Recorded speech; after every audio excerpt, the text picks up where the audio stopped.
إن الله وملائكته يصلون على النبي يا أيها الذين آمنوا صلوا عليه وسلموا تسليما.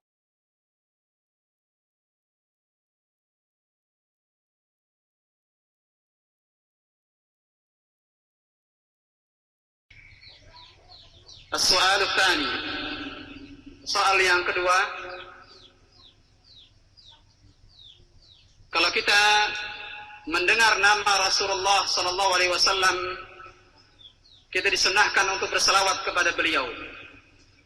Lalu bagaimana kalau disebut nama Allah Subhanahu wa taala? Apa yang kita katakan? Jazakumullahu khairan. Sa'ilun yaqul idza dzukira ismun nabiy sallallahu alaihi wasallam alaina an nusalli wa nusallim ala nabiy sallallahu alaihi wasallam. Wa madza naqul law dzukira ismullahi alaina? ماذا نقول؟ هل في دعاء خاص بعد ذكر الله سبحانه وتعالى؟ أولا إذا ذكر النبي صلى الله عليه وسلم فإن المطلوب من المسلم عند ذكره أن يصلي ويسلم عليه، وقد قال الله تعالى في القرآن الكريم إن الله وملائكته يصلون على النبي يا أيها الذين آمنوا صلوا عليه وسلموا تسليما. وقد ثبت في المسند للإمام أحمد أن النبي صلى الله عليه وسلم قال البخيل من ذكرت عنده فلم يصلي عليه. وثبت عنه صلى الله عليه وسلم أنه قال رغم أنف امرئ ذكرت عنده فلم يصلي عليه صلوات الله وسلامه عليه. فالذي ينبغي للمسلم عند ذكر النبي عليه الصلاة والسلام أن يجمع بين الصلاة والسلام عليه.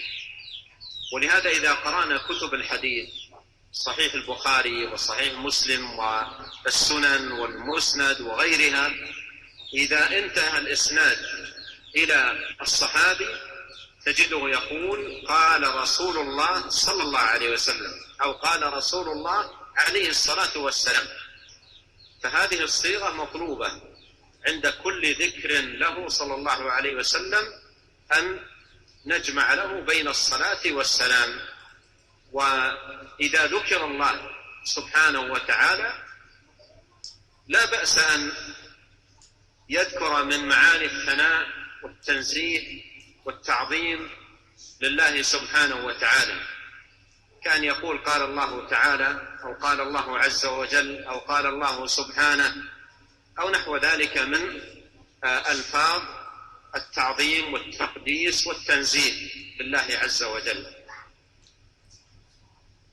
Kata beliau, hendaklah seorang hamba itu bersalawat dan mengucapkan salam kepada Rasulullah sallallahu alaihi wasallam. Karena Allah Ta'ala berfirman, Innallaha wa malaikatahu yusalluna 'alan nabi. Sesungguhnya Allah dan malaikatnya bersalawat kepada Nabi sallallahu alaihi wasallam.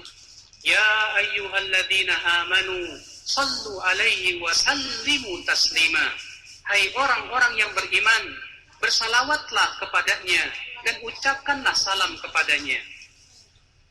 Dan di dalam Musnad Imam Ahmad, Rasulullah SAW bersabda, Al-Bakhil, orang yang bakhil siapa itu? Yang disebutkan nama Nabi SAW di sisinya, tapi ia tidak bersalawat kepadanya. Dan disebutkan pula dalam hadis bahwa beliau bersabda, Rogima antum rihin, semoga dihinakan, semoga ditelungkupkan hidung seseorang ke tanah. Dzukirta indahu, engkau disebutkan namamu di sisinya, falam yusalli alaika, tapi ia tidak bersalawat kepadanya. Maka dari itu kata beliau, kewajiban seorang hamba ketika disebut nama Nabi sallallahu alaihi wasallam, hendaklah ia mengumpulkan antara salawat dan salam. Tidak hanya salawat tapi juga mengucapkan salam. Coba saja lihat kitab-kitab hadis seperti Sahih Bukhari, Muslim, Abu Daud, Tirmidzi dan yang lainnya. apabila mereka telah selesai menyebutkan sanad hadis sampai sahabat, mereka berkata, Rasulullah sallallahu alaihi wasallam bersabda demikian. Maka dari itu kata beliau, yang diminta kepada kita adalah setiap orang yang disebutkan nama Nabi sallallahu alaihi wasallam, hendaklah ia mengucapkan salawat dan salam kepada Nabi sallallahu alaihi wasallam. Adapun kata beliau, apabila disebut nama Allah, maka tidak apa-apa kita ucapkan sesuatu atau lafaz-lafaz yang menunjukkan kepada pujian kepada Allah, pengagungan kepada Allah, pensucian kepada Allah. Contoh misalnya Allahu subhanahu wa ta'ala, atau Allahu azza wa jal, yang maha mulia, lagi maha agung, atau Allahu ta'ala, Allah yang maha tinggi, atau kalimat-kalimat lain yang menunjukkan kepada pengagungan kepada Allah subhanahu wa ta'ala.